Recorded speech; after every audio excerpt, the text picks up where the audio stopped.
Welcome to the Expert Edge. This is the show where we bring on experts in the field of health and wellness practice, and we hear their stories and learn what they see working in the field of diabetes reversal and prevention. So I'm really happy to introduce today's expert, Dr. Kerry Graff. Welcome. Thank you so much for having me. It's so great. You know, Dr. Graff, for those of you that haven't met her, obtained her medical degree from the University of Pittsburgh School of Medicine in 1994 and then completed her family medicine residency at UPMC Shadyside in 1997. After her residency, she went to New York and she's been practicing family medicine in the Finger Lakes area for about 26 years. After experiencing a personal health transformation, and we're going to talk a little bit more about that, she completed the Colin Campbell plant-based nutrition certification through eCornell and has been talking with patients about using plant-based diets to reverse disease ever since. She actually joined the American College of Lifestyle Medicine in 2014 and was one of the first 204 board certified lifestyle medicine physicians in the world in 2017, which was the first year that board certification became available. She also has experience working as the lead lifestyle medicine physician and establishing a lifestyle medicine consultation service throughout an entire health system. She's also involved as a volunteer doing the chief medical officer responsibilities of 4-Leaf Global and is co-author of the 4-Leaf Guide to Vibrant Health. And so we're just going to dive right in, and let's start by finding out what got you started in your interest with health and lifestyle, Dr. Graff. Got sick, right? I first learned about the power of plant-based diets back when I first moved to upstate New York. It was 1997, and I had my first job. I'm working at Thompson Hospital, and that was back in the day when you actually rounded on all of your own patients, and you actually had to go to the radiology department to see an X-ray. So I had a patient who I needed to see his chest X-ray, so I traipsed myself down to the department, and the head of radiology there was Dr. Ted Barnett. And I go into his office to take a look at this film I needed to check out. And there's all this stuff about like plants and vegan diets all over his office. And anyway, I asked about it, and he started regaling about kind of the health benefits of vegan diets, because nobody called it a whole food plant-based diet back then, right? It was just called vegan diets. And I'm like, he's a really nice guy, but if there's any truth to, the health benefits of this, I would have learned about it in med school or residency, and I heard nothing. So this guy just must be an animal rights nut job, and kind of like ignored him for the next 17 years. But, karma has a way of coming back and biting you in the butt, because over those 17 years, I developed all kinds of problems. I had endometriosis and infertility. I developed hypothyroidism. I was pre-diabetic. I had chronic constipation. I had a lot of depression, reflux, pretty much just all kinds of issues. And then back 11 years ago, my kids had guilted me into getting Netflix. And night after I checked my blood sugar after eating some Chinese food, and my sugar was either 197 or 198. I can't remember anymore, but it was really close to labeling me as diabetic. I decided I would watch Forks Over Knives. I had that Netflix thing anyway. And I was like, wow, either these guys are onto something, or they're as crazy as that Ted Barnett guy was. So then I went on a kind of a rampage for the next 3 months, just looking at all of the evidence there was about diets and health, and also did what we call an N of one, basically a study with one person, me. I put myself on the diet that they were talking about in the movie, a whole food, plant-based, low-fat diet. And first of all, the literature is incredibly compelling. There are tons of studies that promote this, even though they don't teach us any of this stuff in med school or residency.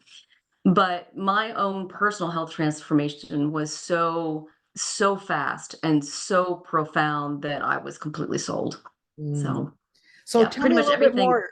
Yeah, tell me more about the transformation. Like, what was the change? You started, you were this way, and after you Right. tried this out, it was different. What was different? So from the very first day I flipped my diet, all of my sugars were normal. they just immediately went back into, so they weren't even just not in the diabetic range or the pre-diabetic range. They were completely normal from the very next day the very days I started this. Yeah. Um, my energy levels went through the roof. My mood got amazingly better. My reflux went away. I definitely wasn't constipated anymore. Over time, I was able to wean off my thyroid medication. Mm. Um, I just I just felt amazing. I lost 25 pounds without being hungry, without really even trying. I was just eating as much, just eating among the whole plants, but keeping the fat low.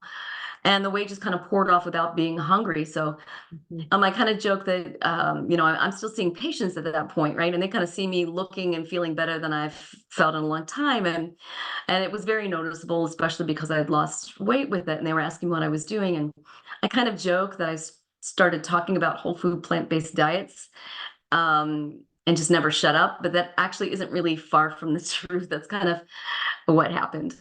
And once you kind of realize how well it works, you're just sold. You don't want to go back to practicing the old way of pushing pills and procedures, which don't work nearly as well. I had plenty of pills and procedures in my past, and they never got me better.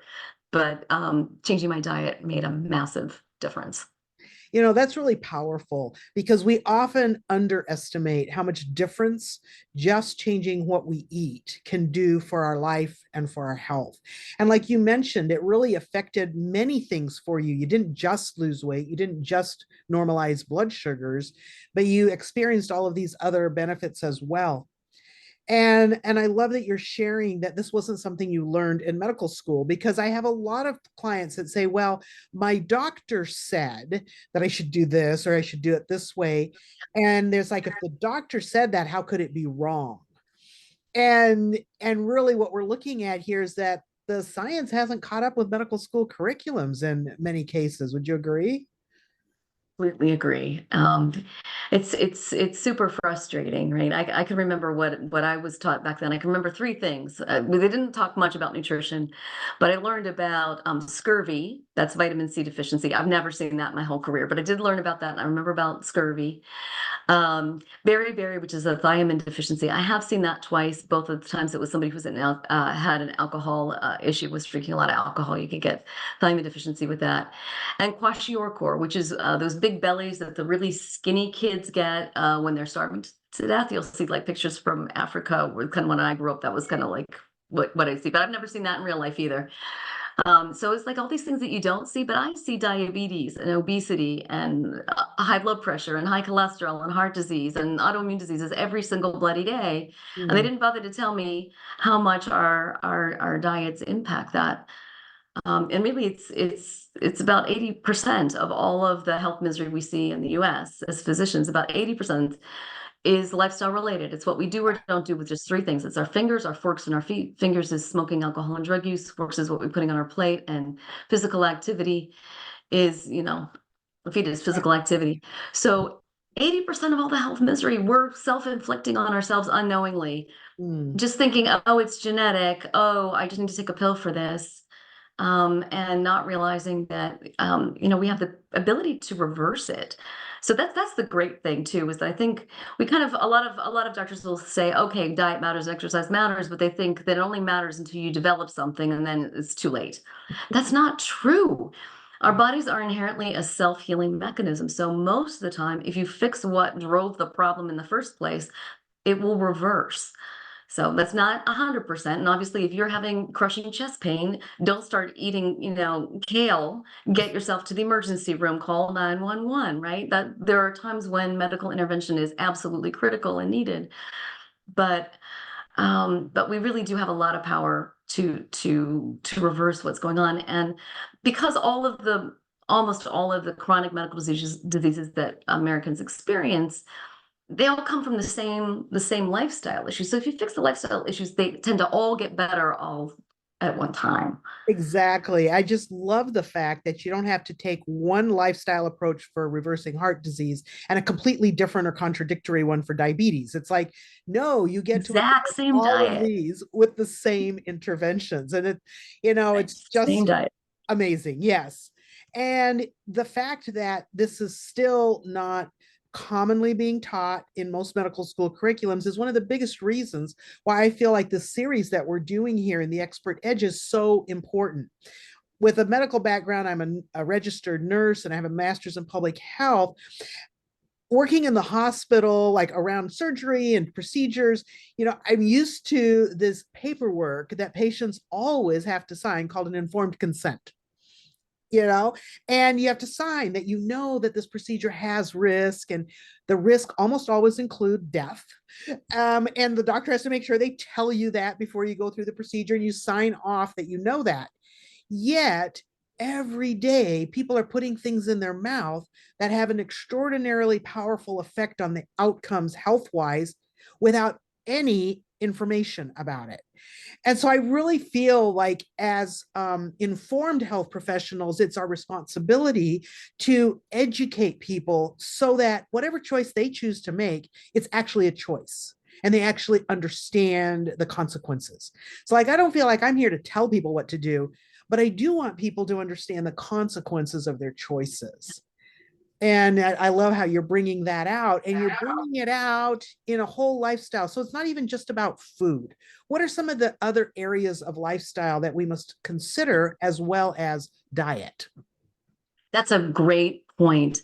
So in lifestyle medicine, we really look at 6 areas of lifestyle. So again, it's fingers, forks, and feet. Fingers is the smoking, alcohol, drug use. Forks is your diet, and feet is your physical activity.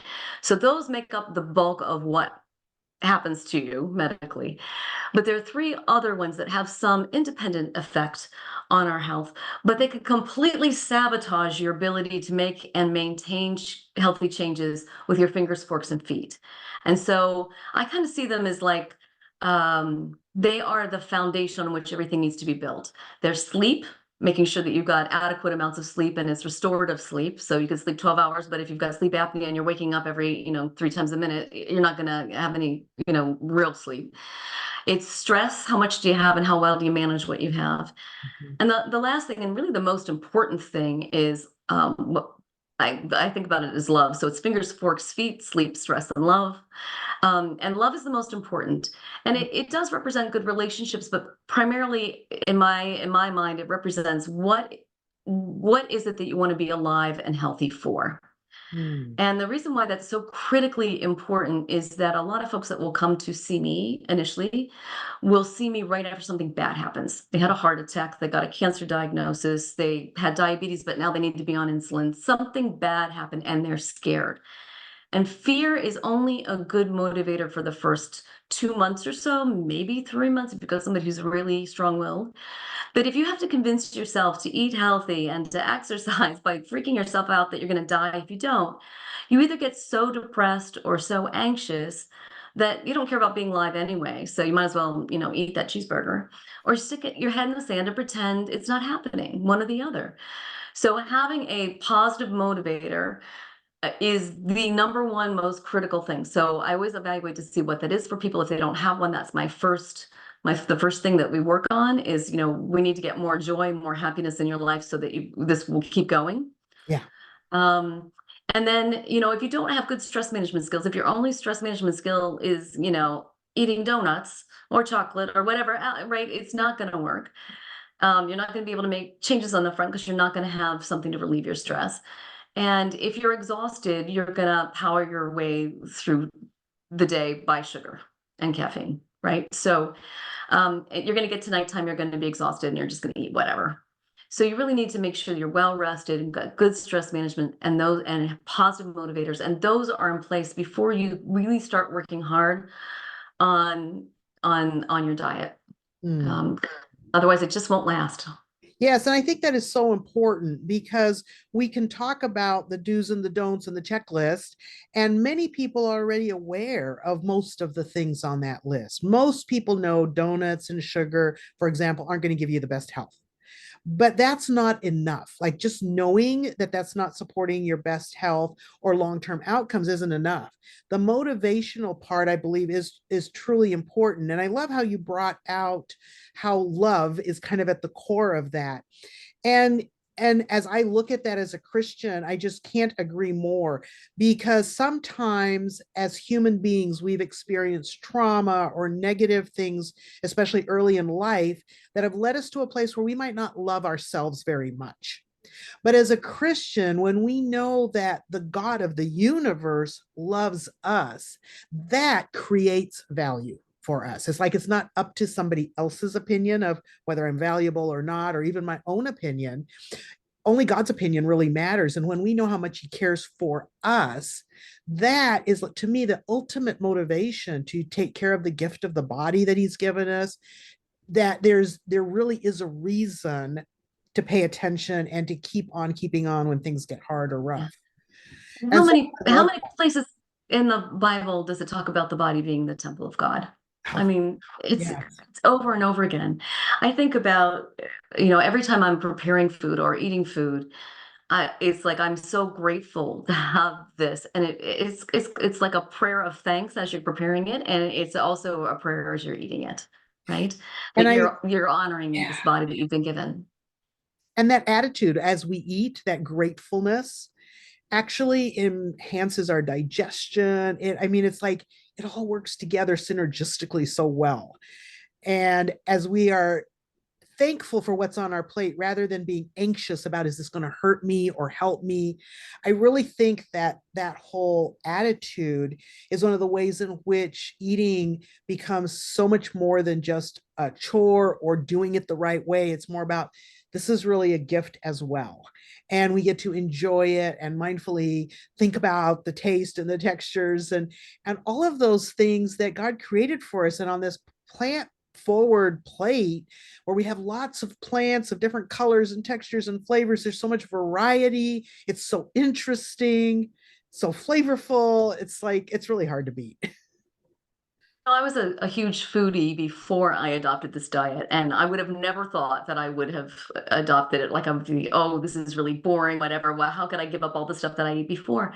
I'm even more of a foodie now. I eat about 3 times more variety. It's even more delicious. It is a learning curve to Mhm. switch over how you're cooking, right? I think most of us grew up cooking by what's the meat, how am I going to cook it, what are my sides, and you take away the meat and you're like, what am I going to eat, sides, right? Like you just can't get your brain around it. The first week that I adopted this diet, I told you I just kind of did it overnight when I watched Forks Over Knives, so I wasn't really prepared.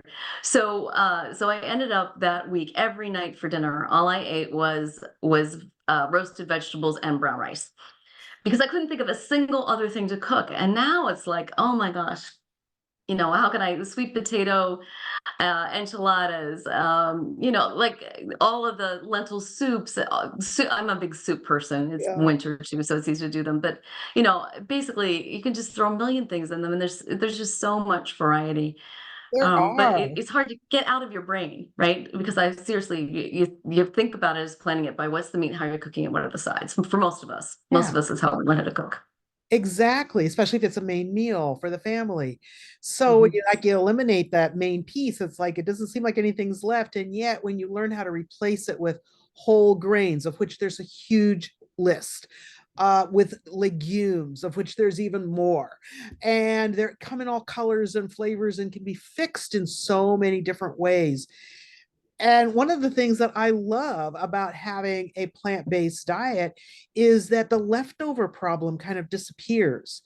When you're eating things like macaroni and cheese and pizza and, so much of what the normal American diet is, leftovers are quite unappetizing. Like cheese that is solidified in the fridge and it doesn't really melt the same again. I mean, it's like, people have like this thing about I don't eat leftovers, right? But with plant-based foods, you can just repurpose things in so many new ways every time you put them on the table. Like you said, They there's nothing taste boring the about it. most of the soups and stews taste better the second and third day anyway, because they've blended more. And they don't go bad as fast either, which is also a nice thing. My biggest struggle in working with folks who have diabetes is that mind switch from the ADA form of the diet, the American Diabetes Association diet, which is very low in carbs but high in fat and protein. So there are only, three sources of calories. It's protein, it's fat, and it's carbs.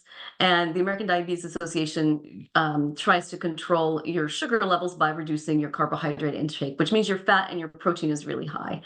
The whole food plant-based low fat diet the carbs are much higher, and yet your sugars are lower. Head to head, it works 3 times better for reducing your blood sugars. And that seems so counterintuitive, right? Because you're eating more carbs. Why aren't my sugars worse? And it's really because in type 2 diabetes, the main problem is insulin resistance. And insulin resistance has to do with how much fat is in your diet and how much fat is in your muscle cells. So you'll see kind of like a two-pronged change when you make this diet change to a whole food, plant-based, low-fat diet. You'll see an immediate effect because you've gotten it out of your bloodstream. And then you'll see an ongoing, further, slower kind of reduction that happens as the fat comes out of your muscle cells as you drop weight.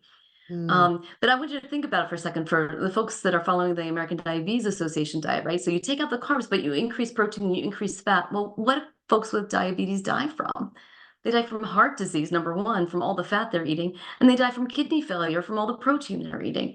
So you're really just exchanging one problem for another. The whole food, plant-based, low-fat diet works for all of those. It reverses all of those. So it's a win all around. It is. And I love that even people that are type 1 diabetics and must take insulin to stay alive can so benefit by this approach because it decreases the amount of insulin that they need. And that About it 40%. decreases, yeah. And that decreases the complications because so many complications of type 1 diabetes are actually insulin related. And I think a lot of people don't realize that. And so they feel like, well, once I'm on the shots, there's really nothing I can do, which really isn't true. So you had asked me for a case, and you just brought up a really great way to segue into a case. Yes. I had a patient who was on 300 units of insulin every day. She's a type 2 diabetic, but she was on 300 units of insulin every day. And she had an insulin pump because she was really hard to control. And she went on a whole food, plant-based, low-fat diet. And I thought, she had already been a diabetic for nearly 30 years. She'd been on insulin for over 10. I pretty much thought her pancreas was shot and that we weren't going to see a big change. She actually got off of every single drop of her insulin and was on no medications with normal blood sugars. I would have never, ever guessed that. And honestly, it may be lucky because she was getting insulin in her shots, and it wasn't like flogging her pancreas so hard that her pancreas failed. So Yeah. it might have been why she still had some reserve in her pancreas. But she had complete reversal and she was on 300 units of insulin. So that's probably the Amazing. most. I never would have thought that would have happened. So I'm like, we'll see how it goes. Yeah. I'm sure we'll be able to reduce it, but we'll see how it goes, right? And she got off of everything. Yeah, she was also Wow. working out physically. She was doing moderate exercise for about 90 minutes a day. So she was really pretty much, she'd gotten to the point where life was not worth living if she didn't make a complete change. And she just decided she'd go for it. Wow. I love that. And, that was that individual case, but that case gives us all hope because it shows that we often don't know how much our bodies can heal when we actually support healing. And that whole food, low fat, plant based diet supports so many systems in our body. In fact, it supports them all. Supports our nervous system, our brain health, our heart health, our circulation, our muscles, our joints. I mean, everything. And so I love that you're able to share that story because I believe that if you're listening right now and you know that your blood sugars are not where they need to be, there is hope for you and you can make a difference with the choices that you have control over. Dr. Graff was mentioning earlier, you can't control your genes, you can't control the things you inherit, but now we know you can control your epigenetics. Do you want to just say a little word about that? Yeah, sure. So, you're born with the genes you've got, but you can turn them on or off depending on the environment you surround them with. And what surrounds them more than anything else that you've got control over by what you eat, because you're constantly replacing every bit of your body. You're always what you take in terms of food is replacing your cells, and all of the phytochemicals and all of those substances that are in our food are surrounding our bodies every day. And so you're influencing whether your genes are turned in a direction that promotes disease or turns off disease. There was a study that looked at prostate cancer, and this was done by Dean Ornish. and basically is flipping to a whole food plant-based diet from the standard American diet. He moved a ton of genes in the direction that fights cancer.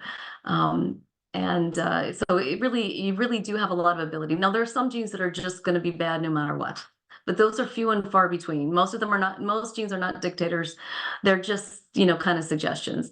And you've got some ability to influence them. So Yes, and I think that the knowledge that we've learned in more recent decades about this ability of genes to turn on and off, much like an electric light switch, and that our choices around how we live our lives, the amount of stress we create in our minds, the things we put on our plates, how we move our bodies or don't move our bodies, that all of those things can turn these switches on and off. And healthy habits turn the bad switches off and the good switches on. And I love that study that you mentioned from Dr. Ornish, where they actually showed it happening in both directions, bad genes switching off and good genes switching on. And we were talking about dozens and dozens of them in both directions. And that's hugely impactful when we look at our future health. So I believe it's never too late to start, and that what we can do today is take charge of our own personal health. With your background as a traditional physician, do you have any specific suggestions that people could use to, when they're working with their own healthcare providers that may not be kind of up to speed on lifestyle medicine? How can they work with them to get support for making some of these changes? Do you have any ideas? it can be hard. One of the things I can tell you from personal experience, when I figured out that this was all true, how much our diet really matters to our health. And you would think it would be this aha, wonderful light bulb going off in my head. And in reality, it was this gut wrenching, oh no feeling. Because what it really means is that I've been doing everything wrong for 17 years, right? And there's a lot of resistance for the docs who are out there to buy into this, because they have to admit that they've been doing things in a way that has not been helping patients nearly as much as they could have been. And that was kind of me. I learned about this and then I stuck my head in the sand for 17 years, because I'm like, yeah, this can't be true, right? I was so angry. I was like, I paid a lot of money for that degree. How did they leave out the most important thing I needed to know? Yeah. Right? You don't want to believe that that's what happened, but it is. So you at least want a doc who is open and willing to learn about it. But some won't be. And the good news is that there are lifestyle medicine physicians who are on fire for this. Like right now, I don't practice primary care anymore. I just do lifestyle medicine consulting. There's actually an organization called Love Life Telehealth, and we've got physicians able to see patients in all 50 states in Mm. the US. So you can, I only see patients in New York, but there are other docs that see patients all over the country. And we can Could you, be, before you go on, could you just give us that address again? Because I think that's such an important yeah, resource for people to know. If your primary health care provider isn't willing to support you in moving this direction of lifestyle medicine approach to disease prevention or reversal, there are other resources that you can get no matter where you are in the country. So where do you go? I just put it in the chat. So Love Life Telehealth. All right, I love So that. a I love that. fabulous group of folks. I have the best colleagues. They're just amazing. And you'll find But that link in the description right below this video as well. So don't worry, we've got that saved for you. You'll find it right below this video, wherever you're watching it. sometimes I end up getting a lot of folks who they were working with primary care docs, or even with cardiologists or endocrinologists that just weren't supportive enough. I had one patient who came to see me and had already been doing this on his own for about 2 months, and he was just he had to reduce his medications really quickly, or else he was going to get incredibly, he could have died, because he needed a lot less. And they were so relieved at their first appointment to get in with me. If I had known this was happening, I would have seen him immediately, but I didn't know. And basically, he's just winging it on his own, taking himself off of medications. And his doc's answer was, go back to eating the way you used to, so you didn't have to adjust your medications. And he went. This guy was he was amazing. He actually he had a horrible diabetes that was uncontrolled, but he also had end-stage heart failure. And Mm. when I saw him, he basically says he was sent home from the hospital to die. He could barely walk across the room. By the time we finished working with him, he was working out for 2 hours at the Y at the time and was like this mini celebrity and was off about 3/4 of his meds. Wow. So he got his life back. I mean, he couldn't even get up to go to the bathroom without being horribly short of breath to working out for 2 hours. Mm, mm. Insane. So if you Yeah. have a doc who's not working with you, find one of us and find us quickly, because we really don't want you to have to adjust meds on your own. It Yes. is pretty tricky, and it can be if you really switch and go to this diet all at one time, especially if you're going from an ADA diet, which is very high in fat, to a whole food plant-based low fat diet. If you're on insulin, your sugars are gonna plummet, and you're gonna need to get off that medicine quickly. Some of the docs, if you're doing it kind of on an immediate switch, they'll just take you off of it prophylactically because we'd rather that you run a little high and we chase it than you run low. Yeah. That's just dangerous. And I love that. Thank you for giving us a heads up on that, because I think that is so important, because I have seen people be completely off meds in as little as 2 or 3 days. And that was like in a community program. It wasn't even a live-in program, and we had barely started talking. We hadn't even had the lesson on food, and we had just barely started talking about things you can do, and they started implementing right away, and in 3 days they were completely off of their meds. It was oral meds, not insulin. But the fact of the matter is that your metabolism of glucose can switch very quickly. So we do want you to have medical supervision when you're doing that transition, if at all possible. And so use the resources we're providing for you here if your primary care person isn't interested in doing that. So do make sure that you connect with someone who understands lifestyle medicine and how powerful food can be to help you control your blood sugars. And Kerry, I want you to take a minute just to let people know about a free gift that you have for them. Yeah, sure. So I co-authored a book from a couple of years ago called The Four-Leaf Guide to Vibrant Health. A little bit higher. Oh, Yeah, sorry. yeah, there we And go. I got rid of my video on here, so I don't have to look at myself while we're taping this. So That's fine. anyways, good enough now? Can you see it? Yes, Okay, yes. good. Perfect. So I have a free electronic version of it that you can download from my website. So the website is just www.kerrygraffmd.com, and you just click on the free ebook, and you'll have to send your email, and then it'll download into your email. That's awesome. And that link will be in the description to this video as well. So just be sure you check in there to get all of the goodies associated with this amazing interview with Dr. Graff. And I want to say thank you so much, Dr. Graff, for what you've shared today. So valuable and life-changing and life-giving. And I'm so excited that I know there are people that are going to watch this and they're going to make some really big changes in their life, and it's going to be for the better. So thank you so much for being with us here today. Really appreciate it. Thank you so much for inviting me. It is a pleasure to get the word out because seriously, plants can do more good than any pill or procedure that you will ever get. Absolutely. And like I always like to say, remember that health comes by choice, not by chance. So thank you for being here with us. Thank you.